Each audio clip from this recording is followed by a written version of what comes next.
ಮತದಾರರ ಮನದಾಳ ವಿಶೇಷ ಕಾರ್ಯಕ್ರಮಕ್ಕೆ ಸ್ವಾಗತ. ಇದು ದಿಕ್ಸೂಚಿ ಸಮೀಕ್ಷೆ. ನಾನಾಗಲೇ ಹೇಳಿದೆ, C4 ಸಂಸ್ಥೆ ಈ ಸಮೀಕ್ಷೆಯನ್ನು ನಡೆಸಿದೆ.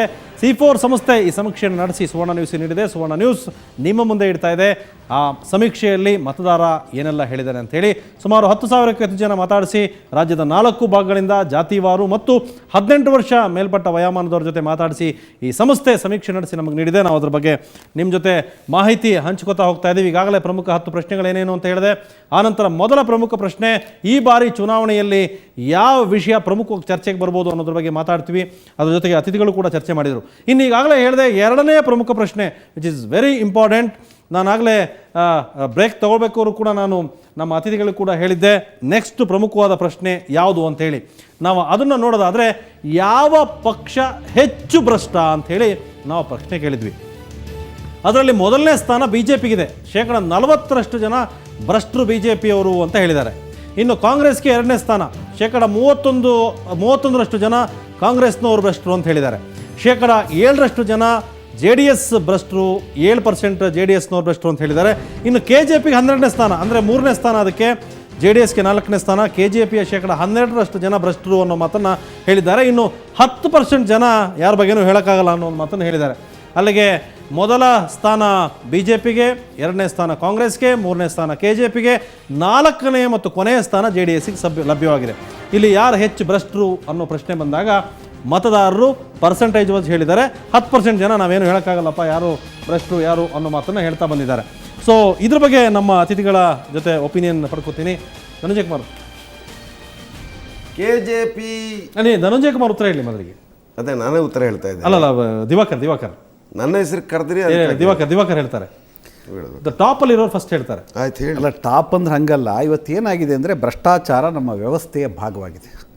ಒಬ್ಬ ಸಾಮಾನ್ಯ ಮನುಷ್ಯ ಒಂದು RTO ಆಫೀಸ್ಗೆ ಹೋದರೆ ಅಥವಾ ಎಲ್ಲೇ ಹೋದರೂ ಕೂಡ ಅಲ್ಲ, ಈಗ ಈ ಪರ್ಸೆಂಟೇಜ್ ಹೇಳಿದ್ರಲ್ಲ, 40% ಜನ ಇದು ಕ್ರೆಡಿಟ್ ಏನಲ್ಲ ಅಂತ ಹೇಳ್ತಾ ಇರೋದು. ಹೇಳ್ತೀನಿ, ಹೀಗಿರೋದ್ರಿಂದ ಭ್ರಷ್ಟಾಚಾರ ಬದುಕಿನ ಭಾಗವಾಗಿರೋದ್ರಿಂದ ಮತ್ತು ಭ್ರಷ್ಟಾಚಾರದ ಬಗ್ಗೆ ಸಾರ್ವಜನಿಕವಾಗಿ ಯಾವುದೇ ಅಸಹ್ಯವನ್ನು ಪಡೆದಂಥ ಸ್ಥಿತಿಯಲ್ಲಿ ಸಾರ್ವಜನಿಕ ಪ್ರತಿನಿಧಿಗಳು ಇರೋದ್ರಿಂದ ಆಡಳಿತ ಮಾಡ್ತಾ ಇರೋ ಪಕ್ಷದ ಬಗ್ಗೆ ಹೆಚ್ಚು ಇಂಥ ವಿಚಾರಗಳು ಬಂದಾಗ ಯಾರು ಭ್ರಷ್ಟರು ಅಂತ ಆಡಳಿತ ಮಾಡೋರು ಅಂತೇಳಿ ನಮ್ಮ ಪಕ್ಷಕ್ಕೆ ಈ ಥರದ ಪರ್ಸೆಂಟೇಜನ್ನು ನೀವು ಕೊಟ್ಟಿರ್ಬೋದು. ಸಾಮಾನ್ಯ ಜನರು ಇದಕ್ಕೆ ಏನು ಉತ್ತರ ಹೇಳ್ತಾರೆ ಗೊತ್ತಾ ನಿಮ್ಮ ಸಮಜಾಯಿಷಿಗೆ? ಯಾರೋ ಒಬ್ಬ ಆಫೀಸ್ ಜವಾನ 100 ರೂಪಾಯಿ ತಗೊಂಡಾಗ, ಪೊಲೀಸ್ನವ್ರು 50 ರೂಪಾಯಿ ತಗೊಂಡಾಗ ಅವರನ್ನು ಭಾಳ ದೊಡ್ಡದಾಗಿ ಮಾಧ್ಯಮದಲ್ಲಿ ತೋರಿಸ್ತೀರಿ. ಅವ್ರನ್ನ ಅರೆಸ್ಟ್ ಮಾಡಿದ್ದೇನು, ಕೇಸ್ ಏನು, ಜೈಲಿಗೆ ಹಾಕಿದ್ದೇನು. ಇಲ್ಲೊಂದು ರಾಜಕೀಯ ಮತ್ತು ಆಡಳಿತ ಪಕ್ಷ 40% ಭ್ರಷ್ಟರು ಅಂದಾಗ ಇದೇನು ಅಕ್ಸೆಪ್ಟೆಡ್ ಅಪ್ಪ, ಭ್ರಷ್ಟಾಚಾರ ಅನ್ನೋದೇನು ನಮ್ಮ ಬದುಕಿನ ಒಂದು ಭಾಗ ಅಂದ್ಬಿಟ್ರೆ ಸಾಮಾನ್ಯ ಜನರಿಗೆ ಏನು ಮೆಸೇಜ್ ಇದೆ ದಿವಾಕರ್ಜಿ? ಇದು ಇದು BJP ಭ್ರಷ್ಟ ಅನ್ನೋಕ್ಕಿಂತಲೂ BJPಯಲ್ಲಿ ಯಾರು ಭ್ರಷ್ಟರು ಅಂತ ಪ್ರಶ್ನೆ ಕೇಳೋಂಥ ಒಂದು ಸನ್ನಿವೇಶ ಬರ್ತದೆ. ಅದು ಕ್ಷೇತ್ರ ಹೇಳಬೇಕು.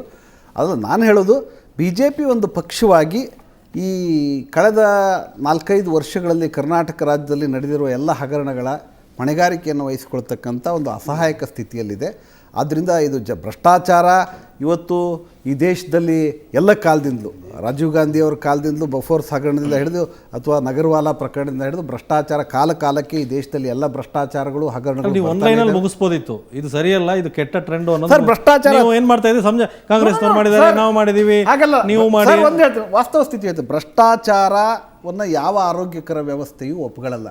ಆದರೆ ಭ್ರಷ್ಟಾಚಾರ ರಹಿತವಾಗಿ ಇದೆ ಅಂತ ಏನಾದರೂ ನಾವು ಹೇಳಿದ್ರೆ ಜನ ನಗ್ತಾರೆ ನಮಗೆ. ಅಂದರೆ ನಿಮ್ಮ ಆಡಳಿತ 4.5 ವರ್ಷದ ಹಿಂದೆ ಏನು ಬಂದಿತ್ತು, BJP ಅವರು ಏನೆಲ್ಲ ಭರವಸೆ ಕೊಟ್ಕೊಂಡು ರಾಜ್ಯಕ್ಕೆ ಜನಕ್ಕೆ ಬಂದಿದ್ದಾರೆ, ಅದು ಹುಸಿಯಾಗಿದೆ.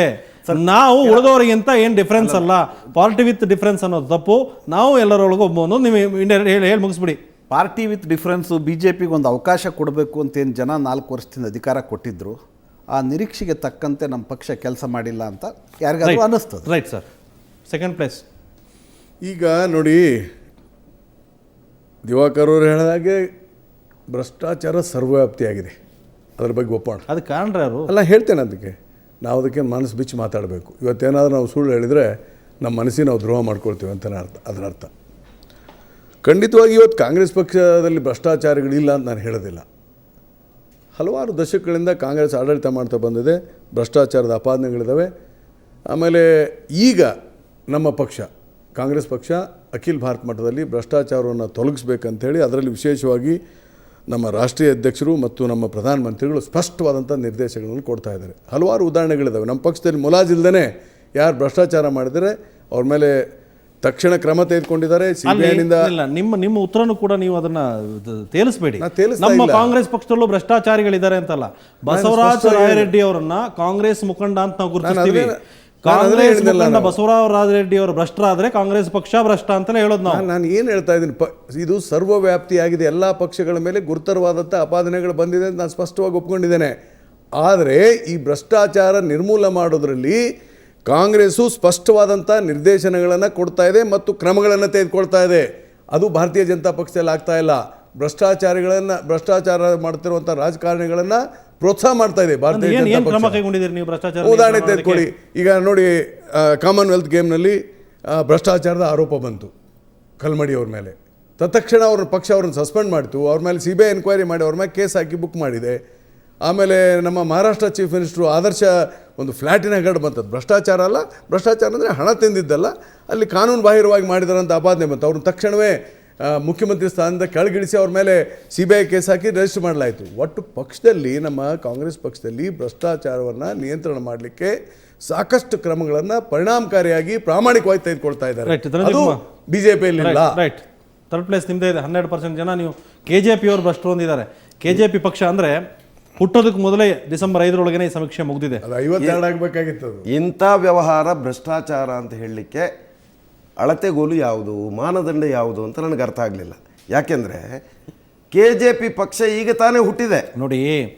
ವಿಧಾನಸಭೆಯ ಸದನ ನಡೀಬೇಕಾದ್ರೆ ಅನೇಕ ಪ್ರಮುಖರು ಹೇಳಿದರು ಎಲ್ಲ ಅವರು ಅಂಗಡಿ ತಕೊಂಡು ಕೂತಿದ್ದಾರೆ ಅಂತ. ಅದೇ ಮಾನದಂಡ.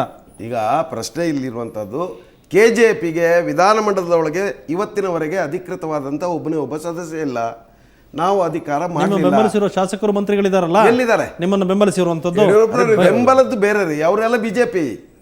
KJPದ್ದು ಯಾರಾದರೂ ಸದಸ್ಯರು ಹಂಗಾರೆ ಅದಕ್ಕೆ 52% ಬಿಜೆಪಿ ಮಾಡಬೇಕು. KJPಗೆ 0 ಕೊಟ್ಟು 52% ಬಿಜೆಪಿ ಅಂತ. ಖಂಡಿತ KJPಗೆ ಈ ರೀತಿಯ ಆಪಾದನೆಗಳು KJPಗೆ ಯಾವುದೇ ಒಬ್ಬ ಅಧಿಕೃತ ಸದಸ್ಯ ಇತ್ತು ವಿಧಾನಮಂಡಲದೊಳಗೆ ಇಲ್ಲ. KJPಯ ಆಡಳಿತ ಇರಲಿಲ್ಲ.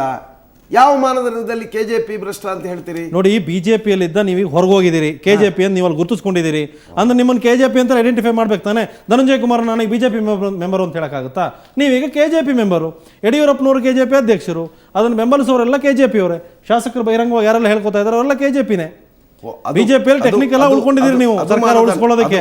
ಅದು ಮಾನದಂಡ ಅಂತ ಹೇಳಿದ ನೀವು? ಹೌದೌದು, ಅದೇ ಮಾನದಂಡ. ಮತ್ತೆ ನಿಮ್ಮ ಆ ಮಾನದಂಡದ ಆಧಾರದಲ್ಲಿ 12% ಅಂತ ಹೇಳ್ತಾ ಇರೋದು. ಹೌದೌದು, ಸರಿ ಸರಿ ಸರಿ ಅಂದ್ರೆ ಮುಗಿದ್ಬಿಡಿ. ನೀವು ನಾನು ನಿಮ್ಮ ಮಾನದಂಡವನ್ನು ಮಾತ್ರ ಸರಿ ಅಂತ ಹೇಳಿದ್ದು. ಈಗ ಆ ಥರದ ಮಾನದಂಡದ ಆಧಾರದ ಮೇಲೆ ಭ್ರಷ್ಟಾಚಾರವನ್ನು ನಾವು ಅಳತೆಗೋಲಾಗಿ ಅಳತೆ ಮಾಡೋದಿದ್ರೆ ನನಗನ್ನಿಸ್ತದೆ ಇದು 30-40. ನೀವು ಹೆಂಗೆ ಹೇಳ್ತಾ ಇದ್ದೀರಿ ಅಂದರೆ JDSನವರೊಬ್ಬರು ಕಾಂಗ್ರೆಸ್ ಹೋದಾಗ ಅವರು JDS ಅಲ್ಲಿ ಭ್ರಷ್ಟ ಆಗಿದ್ರು, ಕಾಂಗ್ರೆಸ್ ಹೋದಾಗ ಅಲ್ಲಿ 0, ಅಲ್ಲೇನು ಭ್ರಷ್ಟಾಚಾರ ಮಾಡಿಲ್ಲ, ಅವ್ರೇನು ಸ್ಟಾರ್ಟ್ ಮಾಡಿಲ್ಲ, ಹಾಗಾಗಿ ಅವ್ರಿಗೆ 0% ಕೊಡಬೇಕು ಅನ್ನೋ ಥರ ಆಯ್ತು ನಿಮ್ಮ ಮಾತು. ನಾನು ಅದಲ್ಲರಿ ಹೇಳುದು. ಈಗ ನೀವು ಶಾಸಕರು ಭ್ರಷ್ಟರು ಅಥವಾ ಮಂತ್ರಿ ಇದ್ದವರು ಭ್ರಷ್ಟಾಚಾರ ಮಾಡಿದ್ದಾರೆ. ಈಗ ನಿಮ್ಮ ಪ್ರಕಾರ ನಿಮ್ದಿಲ್ಲ, ನಿಮ್ಮ ಪ್ರಕಾರ ನಮ್ಮಲ್ಲಿ ಯಾರು ಇಲ್ಲ ಅಂತ ನಾನು ಅದನ್ನೇ ಹೇಳ್ತಾ ಇರುವಂತದ್ದು. ಹಾಗಾಗಿ ಇದು ನಿಮ್ಮ ಈ ಸಮೀಕ್ಷೆ ಈ ದೃಷ್ಟಿಯಲ್ಲಿ ಸರಿ ಇಲ್ಲ ಅಂತ. KJPಗೆ ಇನ್ನೂ ಅವಕಾಶ ಸಿಕ್ಕಿಲ್ಲ. ಸಿಕ್ಕಿದ ಮೇಲೆ ನಿಮ್ಮ ಪರ್ಸೆಂಟೇಜ್ ಬಗ್ಗೆ ಕಾಂಪಿಟೇಷನ್. ಹೌದು, ಈಗ ಹೇಗೆ ಬರ್ತದೆ ಅಂತ ಈಗಾಗಲೇ ಅಪಾದನೆಗಳಿದಾವೆ ಅಂತ. ಈಗ ನೀವು ಸಮಾವೇಶ ಮಾಡಿದ್ರಲ್ಲ, ಕೋಟಿಗಟ್ಟಲೆ ಹಣ ಖರ್ಚು ಮಾಡಿ, ಅದೆಲ್ಲಿಂದ ಬಂತು ಹಣ ಅಂತ ಏನ್ರಿ ಧನಂಜಯ? ಅವರವರ ಕೈಯಿಂದ ಖರ್ಚು ಮಾಡಿ ವಾಹನಗಳನ್ನು ಮಾಡಿಕೊಂಡು ಬಂದರು.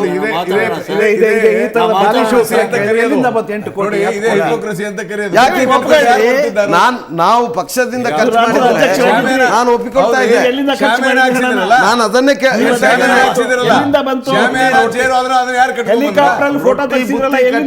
ರೊಟ್ಟಿ ಬುತ್ತಿ ಕಟ್ಟಿಕೊಂಡು ಬಂದರು. ಅವರವರ ಕೈಯಿಂದ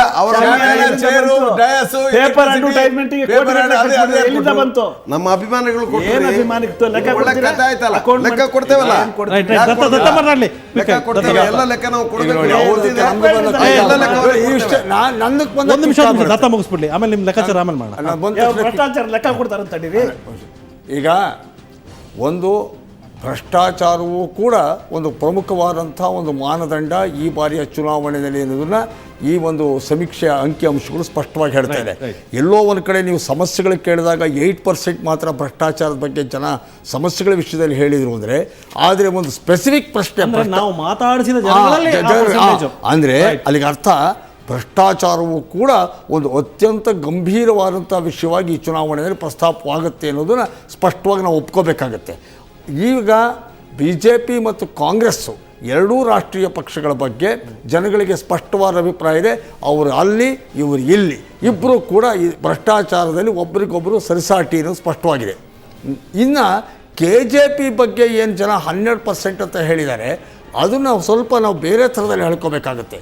ಇವರು ಏನೇ ಹೇಳ್ಬೋದು, ಯಾರೋ ಧನಂಜಯ್ ಕುಮಾರ್ ಅವರು, ಆದರೆ KJP ಪಕ್ಷ ಹುಟ್ಟೇ ಇಲ್ಲ, ಈಗ ಹುಡ್ತಿದೆ ಅಂತಂದರೆ ಹುಡ್ತಾನೆ ಭ್ರಷ್ಟಾಚಾರದಲ್ಲೇ ಹುಟ್ಟುತ್ತಾ ಇರೋದು ಬಹಳ ಇಂಪಾರ್ಟೆಂಟು.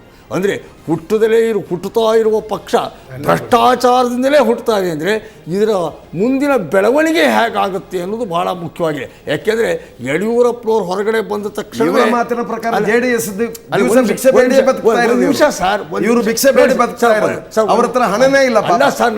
ಚುನಾವಣೆಗಳಲ್ಲಿ JDS ದಿವಸ ಭಿಕ್ಷೆ ಬೇಡಿ ಬದುಕ್ತಾ ಇರೋದು. ನೀವು ಮಾತಾಡಬೇಕು, ಬೇಡ, ನೀವು ಭ್ರಷ್ಟಾಚಾರದಲ್ಲಿ ಹುಟ್ಟಿದ್ರೆ ಮತ್ತೆ ನೀವೆಲ್ಲಿ ಹುಟ್ಟಿದ್ದು? JDS ಅಲ್ಲಿ ಬಿಡ್ರಿ. ಕಾಂಗ್ರೆಸ್ ಆಸ್ತಿ ಎಲ್ಲ ಒಳಗಾಕಿ ಕಾಂಗ್ರೆಸ್ನ ಪಕ್ಷದ ಕಚೇರಿಯನ್ನು ನುಂಗಿ ಹಾಕಿ ಇಡೀ ದೇಶದಲ್ಲಿ ನಾವು ನೋಡ್ತಾ ಇದ್ದೇವೆ. ಏನ್ JDS ಮಾತಾಡ್ತೀರಿ ನೀವು? ಆಮೇಲೆ ನಾವು ಬಹಳ ಸಾಚ ಅಂತ ಮಾತಾಡಿದ್ರೆ ಏನ್ ಜನರಿಗೆ ಗೊತ್ತಾಗಲ್ಲ ಅಂತ ಯೋಚನೆ ಮಾಡಿದ್ರೆ, ಇವತ್ತು ಇಲ್ಲಿರುವಂತ ನಿಮ್ಮ ಕಚೇರಿ ಯಾರ್ದು ಹೇಳಿ? ಅದು ಕಾಂಗ್ರೆಸ್ ಪಕ್ಷಕ್ಕೆ.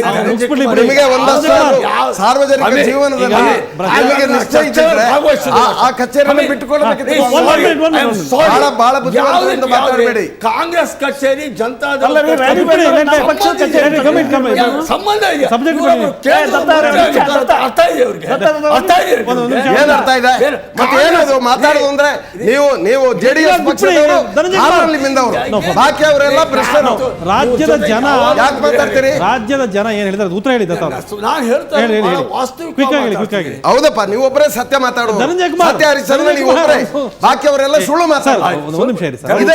ಇದು ಮಾತು ಬುದ್ಧಿವಂತಿಕೆ ಅಂತ ಹೇಳಿದ್ರೆ ಹಾಗೆ. ನಾನು ವಾಸ್ತವಿಕ ಮಾತಾಡೋದು, ನಾನು ಸತ್ಯ ಮಾತಾಡೋದು, ಬಾಕಿ ಅವ್ರೇನು ಮಾತಾಡೋದು ಇಲ್ಲಿ? ಆ ತರ ಮಾತಾಡಬೇಡಿ. ದತ್ತ ನಿಮ್ಮ ಬಗ್ಗೆ ಮಾತಾಡಿ, ಬೇರೆಯವರ ಬಗ್ಗೆ ಯಾಕೆ ಮಾತಾಡ್ತೀರಿ?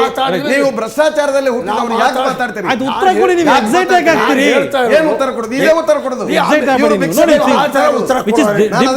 ಡಿಬೇಟ್ ಅಲ್ಲಿ ಭಿಕ್ಷೆ ಬೇಡಿ ಬದುಕ್ತಾರೆ.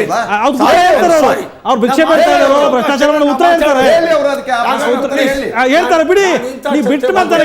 ಬಡವರ ಪಕ್ಷ ಹೊಟ್ಟೆಗೆ ಇಲ್ಲದೆ ಭಿಕ್ಷೆ ಬೇಡ್ತಾ ಇದ್ದಾರೆ. ಹೇಳಿ ಒಂದ್ ಮಿನಿಟ್ ಅವ್ರು ಹೇಳಿ. ಯಾಕೆ ಮಾತಾಡಬೇಕು? ಒಂದ್ ಮಿನಿಟ್ ನೀವು ಭ್ರಷ್ಟಾಚಾರ ಹೇಳ್ತಾ ಇರೋದು. ನೀವು ಕೊಟ್ಟ ಅಂಕಿಅಂಶಗಳನ್ನು ವಿಶ್ಲೇಷಣೆ ಮಾಡ್ತೀವಿ. ಯಾಕ್ರಿ ಭ್ರಷ್ಟಾಚಾರದಲ್ಲಿ ಹುಟ್ಟಿದೆ ಅಂತ ಯಾಕೆ ಮಾತಾಡಬೇಕು?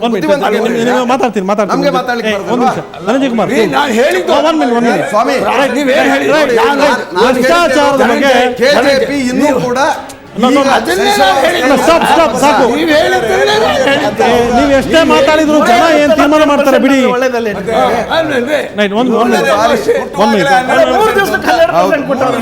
ಅಲ್ಲ, ಪಕ್ಷದ ಕಚೇರಿ ಬಗ್ಗೆ ಹೇಳಿದ್ರಿ. ರಾಣಿಬೆನ್ನೂರಲ್ಲಿ BJP ಪಕ್ಷದ ಕಚೇರಿನೆಲ್ಲ ಸ್ವಾಮಿ, ನಿಮ್ಮ ಜಗನ್ನಾಥ ಭವನವನ್ನು ನಾವು ತಗೊಳ್ತೇವೆ. ಜಗತ್ತಿಗೆ ಗೊತ್ತಿದೆ. ನೀವು ಕಾಯ್ತಾರಿ, ಬಹಳ ಮಾತಾಡಬೇಡಿ. ಜಗನ್ನಾಥ ಭವನವನ್ನು ನಾವು ತಗೊಳ್ತೇವೆ. ನೀವು ಬಹಳ ಮಾತಾಡಬೇಡಿ.